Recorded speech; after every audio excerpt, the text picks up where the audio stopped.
This is an audiobook for fanfiction named Journey of Void Survivor by yours truly, Iakami-sama _1126. This is their prologue 3 of this series. Synopsis: if you are looking for a story with background, character building, adventures, action, comedy, romance, and kingdom building, then this fanfic is your cup of tea.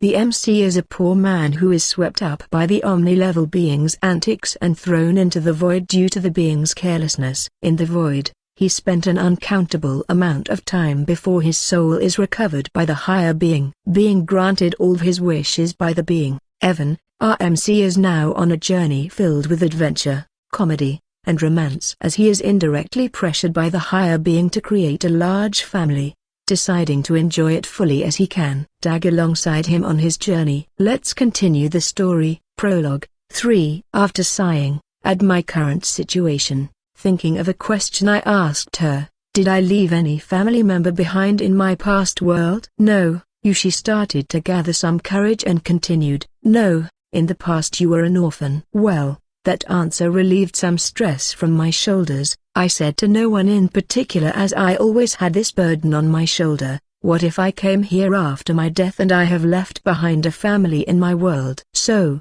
my last question? I said in the most serious tone I could muster and asked her, were you the reason I spent an unimaginable amount in that dark place?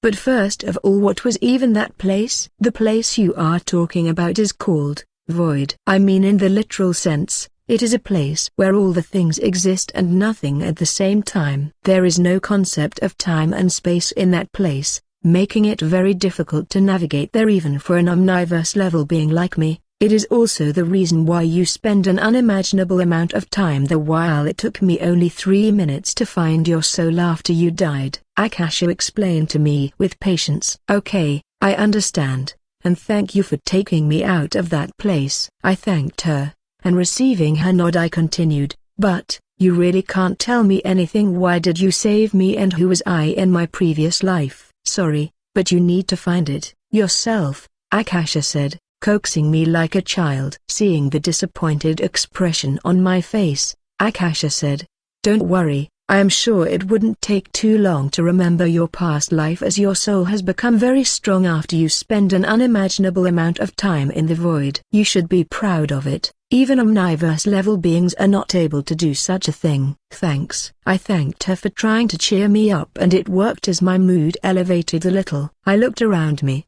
with curiosity in my heart to know more about this place, but I only found books upon books. Hey, do you only have books in this place? I asked, trying to start a normal conversation and in an attempt to distract Akasha, who was looking at me with a smile on her face. It's not like I dislike being starred by a beautiful girl, but I just have a feeling that I was acquainted with her before my death and my curiosity to know about my past life is sharply increasing in intensity. With every second she looks at me with those love-filled gazes. As I said before, this place is the real Akashic Records, a place to store all universal events, thoughts, words, emotions, and intent ever to have occurred in the past, present, or future in terms of all entities and life forms, not just humans. Except those related to void that neither I nor other omni-level beings like me can't control it. I see, I said as I took some time to comprehend the existence of this place. Thinking of a question I asked her,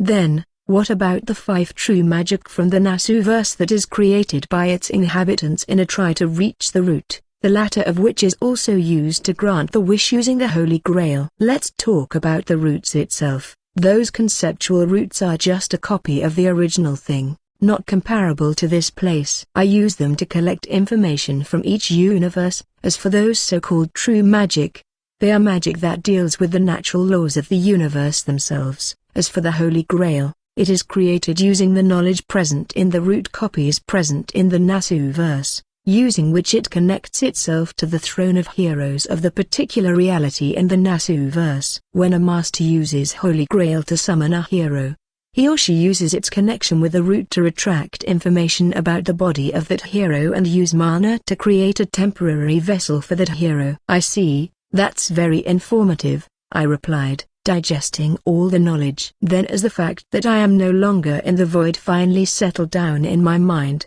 I felt my emotions get out of control. Here I heard Akasha's voice as I left myself being hugged by her. I didn't even notice when she appeared near me, but as the sweet fragrance of her body entered my nose making my mind relax, I found a familiar comfort in her as I instantly hugged her back and she started combing my hair. Feeling a little relaxed, I whirled out my thoughts. Think I needed it. As the fact that I am no longer in the void finally settled down in my mind, I let my emotions get out of control. Chuckling sound. It looks like that place had done a number on my psyche. I think I was just afraid this place is also a dream created through my imagination. That's why I subconsciously converted my fear into anger that I released at you when I asked you the questions earlier. I am sorry that.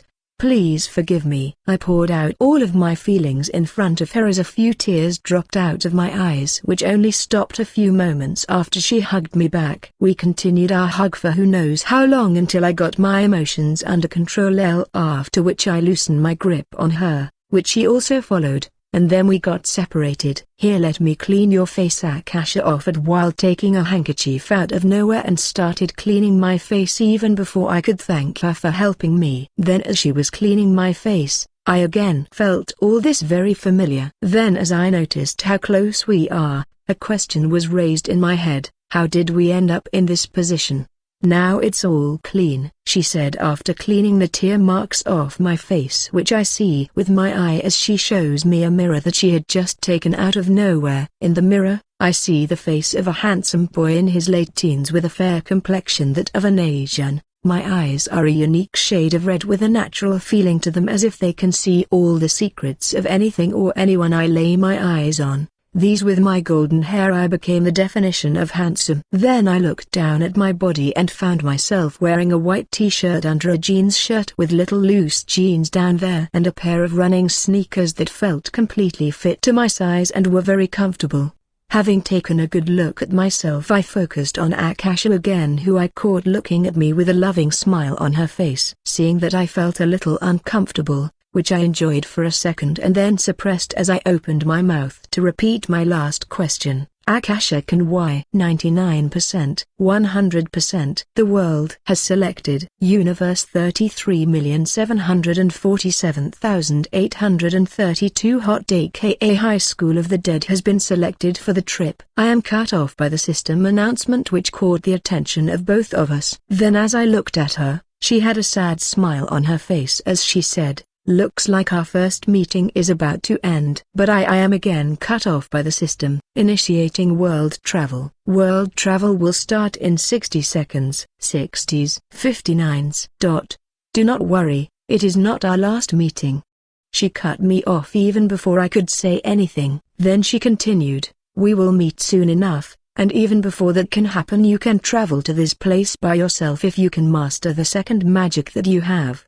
Her words give me some hope as I recall the information about the second magic and found her statement true. Now, saying that, she snapped her finger and a new announcement sounded in my ear. "Greetings, host. I, Wisdom Lord Raphael, here to serve you for eternity. She will be your traveling companion. Please treat her well." Now, do you have any questions other than your last one, as I can only answer them in our next meeting after you regain your memories? She said with a helpless expression. "Okay," I said and sighed mentally. Then I continued, "Can you at least tell me, what is my name?" "Evan, Evan Starling." "That is your name?" "Evan Starling." I mumbled my name as I felt a feeling of familiarity from it. 99%, 100%. Opening portal. With the last announcement, I feel a suction force beneath me. Looking down at my feet, I see a portal opening beneath my feet. Then I looked back at her Akasha. She was waving her hand at me. "Raphael, please take note of the spatial coordinates of this place, so that I can use the kaleidoscope to return." Spatial coordinates recorded successfully. With this from Raphael, I started entering the portal beneath me, starting with my feet. I said to Akasha and then felt satisfied as I caught the clear view of her blushing face just before I completely entered the portal. The end. Thank you for listening. Like, share this video and subscribe the channel for notification alert for the continuation of this audiobook series.